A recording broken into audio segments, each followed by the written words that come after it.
Bom dia, pessoal. Somos alunas do IFBA de Santo Amaro, do primeiro ano B de Informática, e hoje apresentaremos um webinário de filosofia sobre a mitologia africana. O grupo é composto por Mayuri, Maria Eduarda, Lorena, Evelyn e Sabrina, e falaremos sobre a origem da mitologia africana, três principais deuses e curiosidades sobre a cultura. A mitologia africana é cercada por diversos deuses ou orixás que possuem diferentes poderes e responsabilidades. Ela engloba manifestações culturais, religiosas e espirituais originárias do continente africano e praticadas nos dias atuais. Iemanjá ainda é famosa, por exemplo. Mas o que se sabe sobre ela e sobre os orixás que fazem parte das religiões africanas? Sobretudo, um dos principais problemas é que ainda há muito preconceito em torno desse assunto. Contudo, a cultura africana é muito rica quando se fala sobre religião, sendo necessário difundir todo o conhecimento sobre esse assunto por aí. Aliás, a mitologia africana foi trazida para o Brasil pelos escravos importados da África.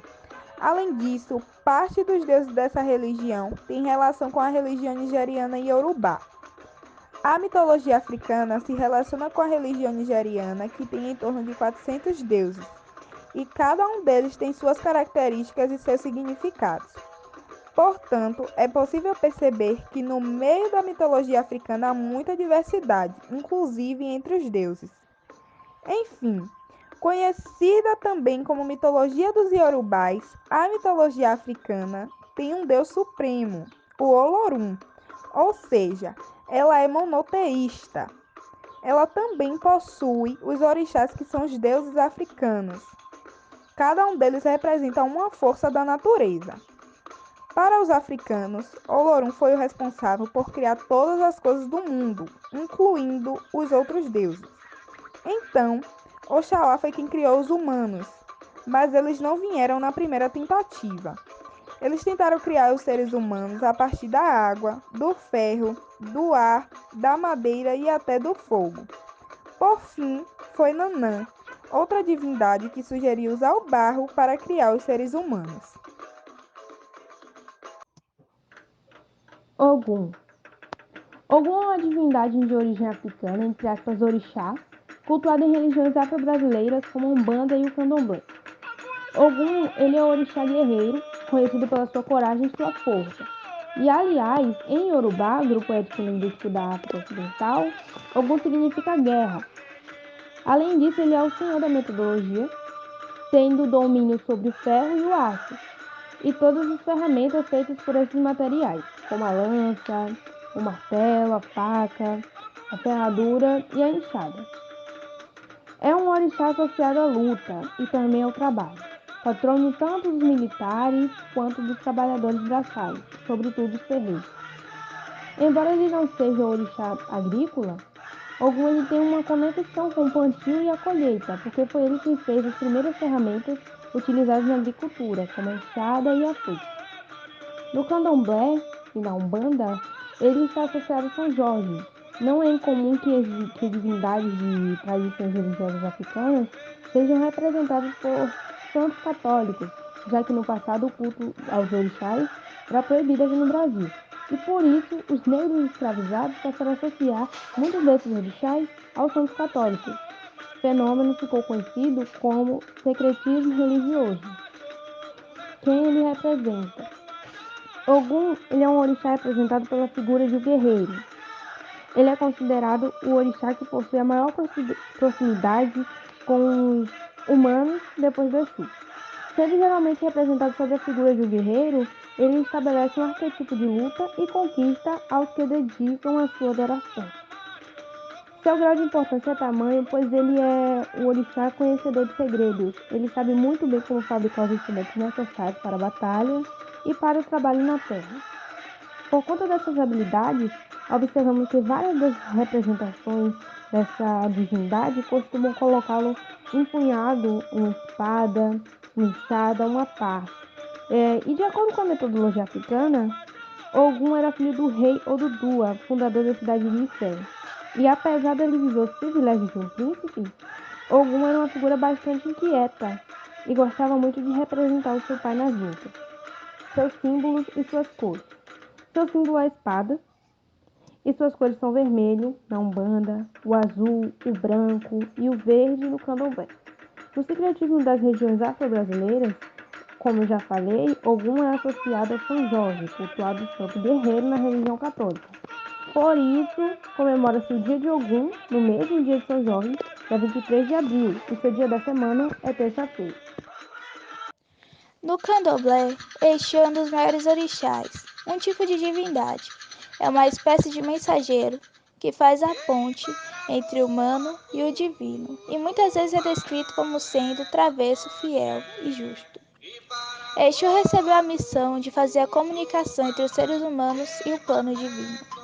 E, como é uma entidade de grande importância, representa o início da comunicação. Por isso, ao iniciar esses rituais ou trabalhos religiosos, é comum que se faça uma reverência ou oferenda especialmente para Exu. É cultuado no continente africano pelo povo Yorubá, bem como em cultos afrodescendentes, como no candomblé baiano, no tambor de Mina maranhense, dentre outros. Apesar do nome idêntico, não deve ser confundido com os Exus de Umbanda, também chamado de Exus castiços, que possuem cosmologia diferente. As cores predominantes que representam a entidade, usadas em oferendas e trabalhos, são vermelho e preto. Iemanjá. Iemanjá é o orixá feminino do mar, da feminilidade, da beleza e da fertilidade. É considerada a mãe dos orixás. Conhecemos ela como rainha das águas e dos mares. Assim, seu nome advém da expressão Eye Omoejá, que quer dizer mãe cujos filhos são peixes. Ela é de extrema importância na mitologia africana. Nasceu do casamento do céu, ou Batalá, e da terra, ou Dudua, junto com seu irmão Angaju.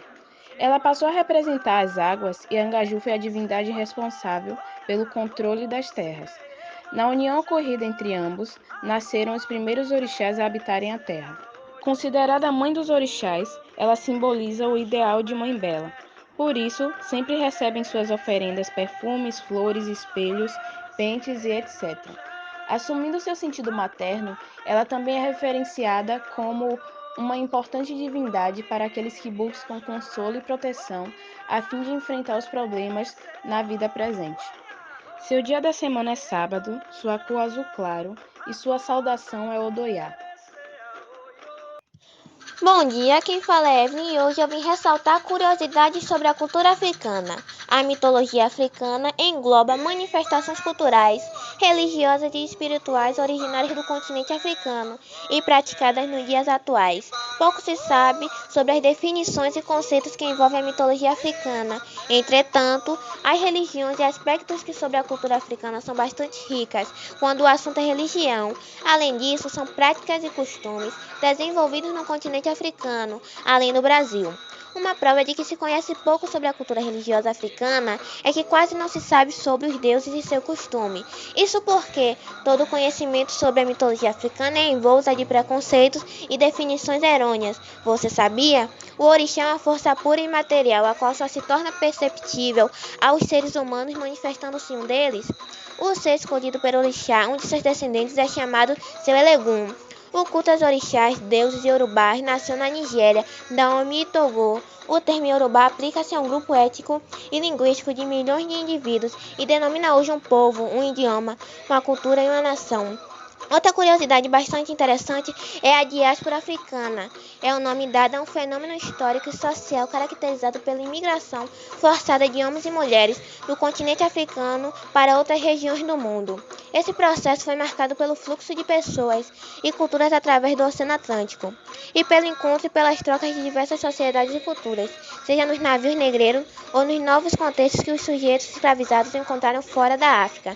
Para pensar a diáspora africana, é preciso destacar as regiões portuárias. Tais regiões marcaram a entrada desses indivíduos em novos mundos e, por serem locais da chegada, eram também marcados pelo contato e pela mistura de diferentes realidades. E essas foram uma das muitas curiosidades sobre a cultura africana. Bom, e com isso encerramos a nossa apresentação. Esperamos muito que tenham gostado e obrigada pela atenção.